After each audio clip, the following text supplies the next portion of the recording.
Buen mediodía, estimados escuchas del programa Controversias. Mi nombre es Bruno Acosta, soy escribano público, profesor de Derecho y Ciencias Políticas y de Historia, y esta es mi columna por la regeneración política y moral del Uruguay. Se están cumpliendo en estos días 50 años del golpe de Estado del 27 de junio de 1973. Y mi idea en esta columna es sacar a la luz la verdad histórica acerca de este hecho. Sin perder más tiempo, vayamos entonces a lo que voy a argumentar, a lo que voy a decir. En primer lugar, ¿cuál fue el antecedente inmediato al golpe de Estado de 27 de junio del 73? El desafuero frustrado del senador por el Frente Amplio Enrique René Erro, conocido entre los tupamaros como el Viejo Erro.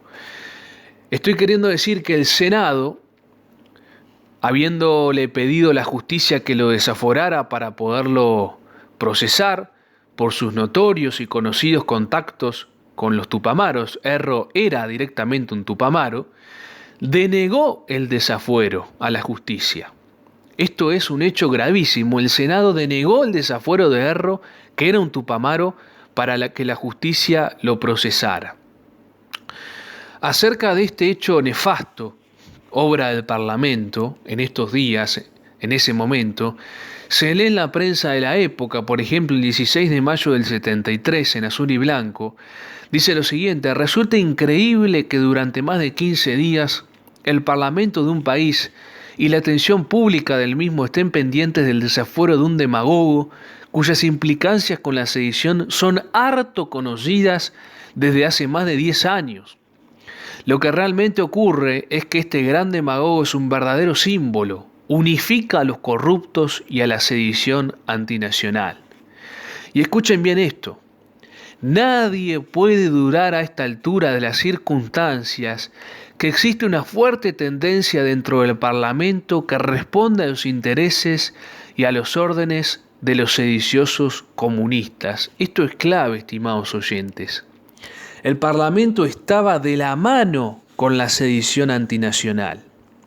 Por eso denegaron el desafuero al senador Erro, que era un tupamaro, con lo grave que es este hecho.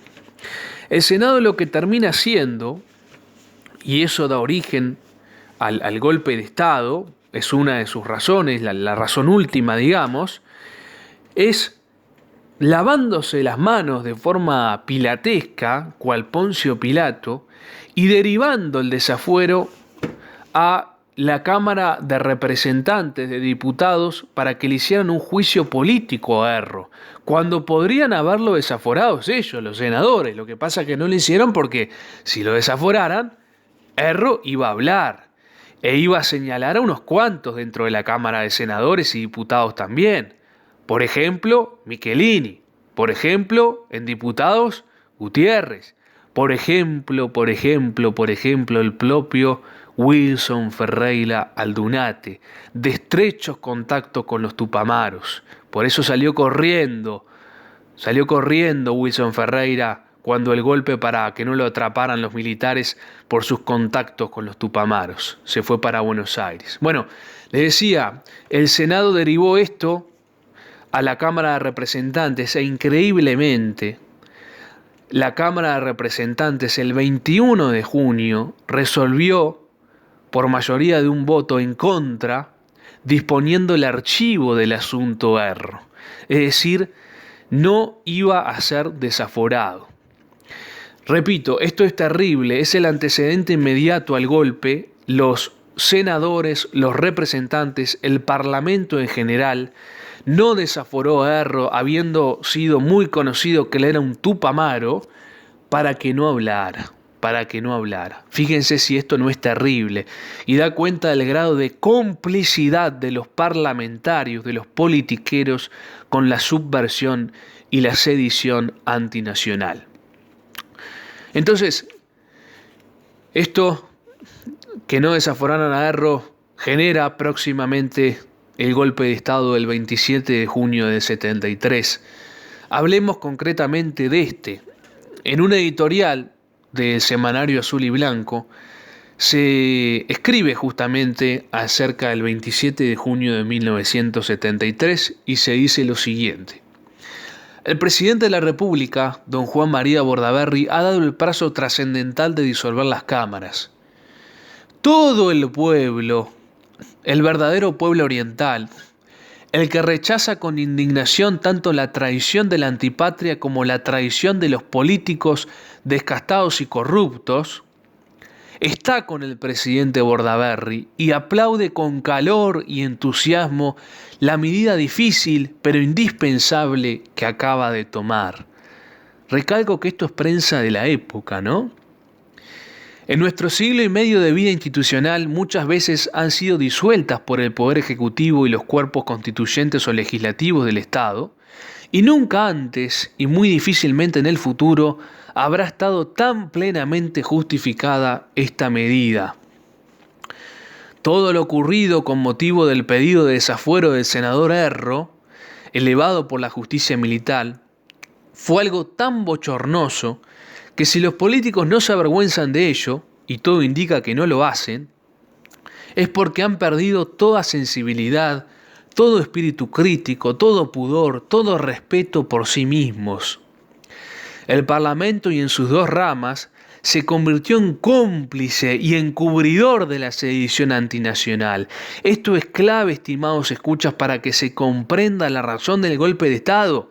El Parlamento y en sus dos ramas se convirtió en cómplice y encubridor de la sedición antinacional, en cómplice y encubridor de la antipatria, al proteger y sustraer a la justicia competente a Enrique René Erro, uno de los jefes políticos de los criminales complotados para entregar al país a la esclavitud marxista y comunista. Y esto lo hizo el Parlamento en momentos en que la guerra subversiva con que el comunismo ataca a nuestro país está en pleno curso. Y el enemigo, contenida de momento la violencia externa del sector castro-maoísta, tiene intacto su aparato militar del sector moscovita y domina con gran poder amplios y numerosos ambientes de la vida nacional y ejerce una incontrastable influencia psicopolítica que arrastra gran parte de las generaciones jóvenes. Por consiguiente, tan grave comportamiento del poder legislativo en momentos de peligro para el país importa una verdadera traición, un verdadero crimen de lesa patria. En el mensaje que dio Bordaberry en su momento, cuando la disolución de las cámaras, decía lo siguiente, y lo refiere este mismo editorial de Azul y Blanco: destaca al presidente Bordaberry que Erro, fuera de la responsabilidad penal que le puede caber a juicio de la justicia competente, es el símbolo del enemigo infiltrado. Representó para quienes estaban en el frente de lucha antisediciosa el traidor que los tirotea desde la retaguardia.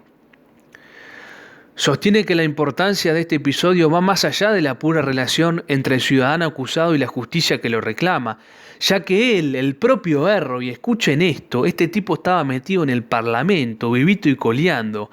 Erro, el 1 de marzo del 72, antes de que el gobierno hubiera dictado sus primeras medidas, cuando el gobierno no había hecho otra cosa que demostrar su deseo de gobernar con el apoyo de todos los uruguayos, ya elevaba su puño airado contra el presidente de la República. Para ese entonces había manifestado Erro públicamente que ese año, 1972, el triunfo de la Revolución Armada era inminente y que el nuevo presidente no pasaría del mes de agosto. Esto lo dijo Erro. A este tipo no lo quisieron desaforar los parlamentarios. Finalmente, este editorial continúa y terminamos con esto en este punto. El presidente Bordaberry, aun cuando da al lamentable episodio del desafuero de Erro toda la importancia que merece, no por eso deja de advertir que él se inserta en un contexto mucho más extenso y mucho más grave, del cual no es más que ejemplo y culminación. Sin embargo, este hecho con toda su gravedad, con lo que significa como apartamiento de los deberes de la Constitución, impone un poder del Estado, en este caso el legislativo, por lo que significa como impunidad para el ciudadano sobre el cual recae acusación fundada de haber cometido delitos en esa nación, de haber traicionado la patria. Aún así este hecho, decía Bordaberry, no es un episodio aislado, fruto de una coyuntura circunstancial, sino más bien es ejemplo y culminación de un proceso de larga data que corroe sin pausa las instituciones nacionales. Hasta aquí el editorial de Azul y Blanco acerca de esto, 27 de junio del 73, golpe de Estado. Hay mucho más que podría decirse sobre esto. Se leen algunas páginas de libros del momento, de época. Cuando las cosas llegaron al extremo de la burda falta de seriedad y el órgano político nacional por excelencia se desnudó ante la opinión exhibiendo la gangrena que lo corroía, se refiere al Parlamento, y con esto que pasó, que no le dieron el desafuero un Tupamaro como Erro, moralmente sin grandeza, trabando toda expectativa de progreso y de paz, ajeno a la menor inspiración de patria, solo atento a sus minúsculos cabildeos de grupo o de sector, la demagógica armazón de democracia hueca y pluralista, construida en un largo periodo de decadencia, se desplomó abruptamente en el más triste desamparo popular. Esto es muy importante.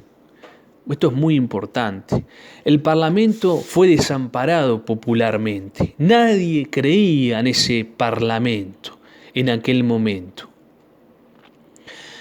Vacío de verdadero calor y representatividad popular, por el largo ejercicio de una democracia formalista y declamatoria, de pequeños círculos y gestadas figuras profesionales, apartado de los intereses y las necesidades apremiantes de la nación, el Parlamento quedó desasistido y huérfano de todo sostén.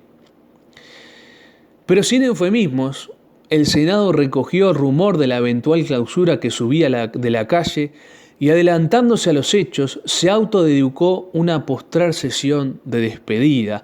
Esta es la famosa sesión de despedida del Parlamento antes del decreto de disolución de las cámaras, ese que quedó para la historia, con esas poses, esos gestos ampulosos, ese griterío del Wilson que se agarró corriendo para Buenos Aires para que no lo agarraran porque tenía vínculos con los Tupamaros.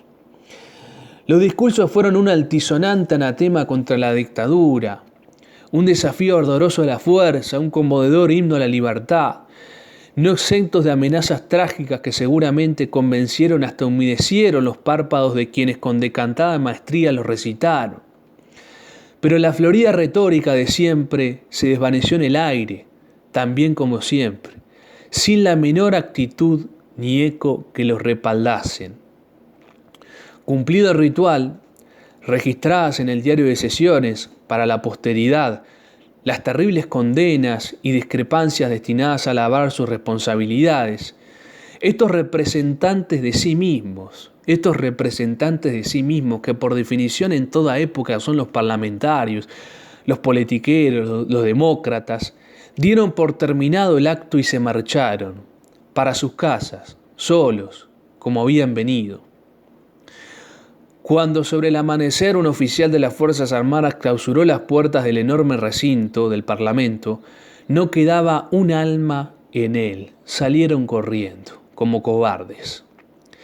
La ciudad, todavía dormida y las calles desiertas, como otro día cualquiera, trasuntaban de este modo el desinterés y la falta de apoyo populares por la suerte de quienes durante tanto tiempo volvieron las espaldas al pueblo, despreocupándose de sus dolores y angustias.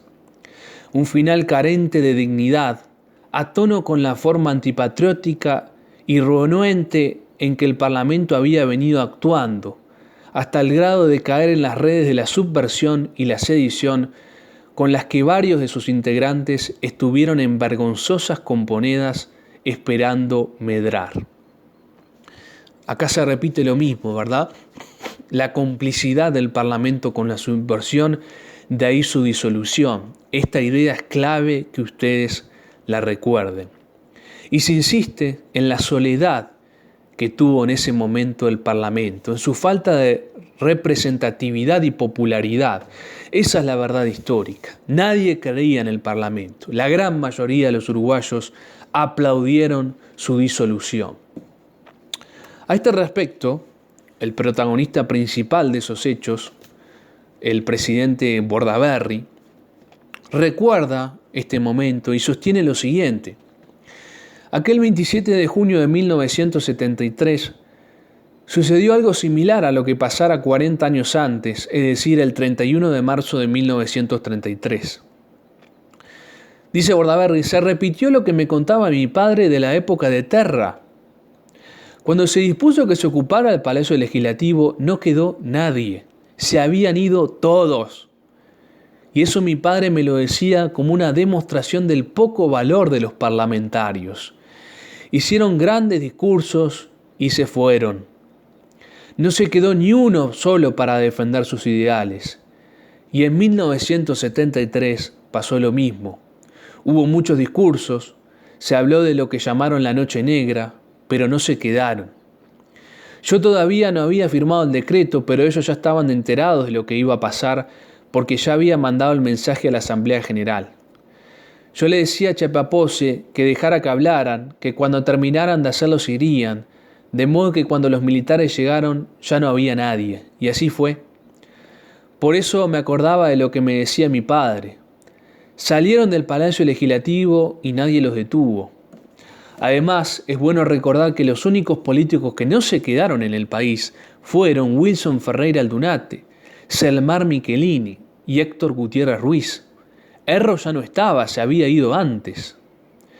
Pero ni Jorge Valle, ni Amílcar Vasconcellos, ni Washington Beltrán, ni Manuel Flores Mora, ni Carlos Julio Pereira, ni Sanguinetti, ni Mario Eber, ni su hermano Alberto salieron del Uruguay.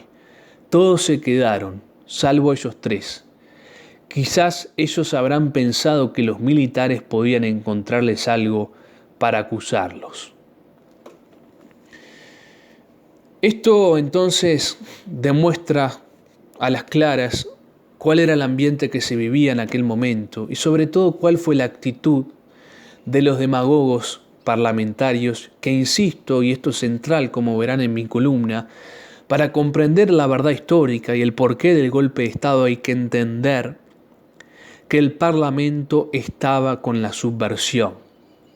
Demostración cabal de esto fue lo que hablábamos al principio, que no desaforaron al Tupamaro Enrique René Erro. Finalmente, y para terminar mi columna y yendo nuevamente a la documentación histórica,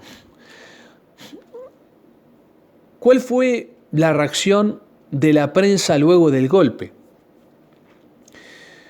Vayamos a un diario en particular, que es el diario La Mañana, el editorial del 29 de junio de 1973. Y presten atención a esto. Esta fue la reacción de la prensa y de gran parte de los uruguayos. Esta es la única verdad histórica. La Mañana, 29 de junio de 1973. La crisis política desatada de las elecciones de 1971 culminó en la madrugada del miércoles con la disolución por el Poder Ejecutivo de las cámaras de senadores y representantes. Debemos decir con entera franqueza que estimamos que no es solamente la lógica consecuencia de un largo desarrollo político, sino también la inevitable y única salida posible del mismo.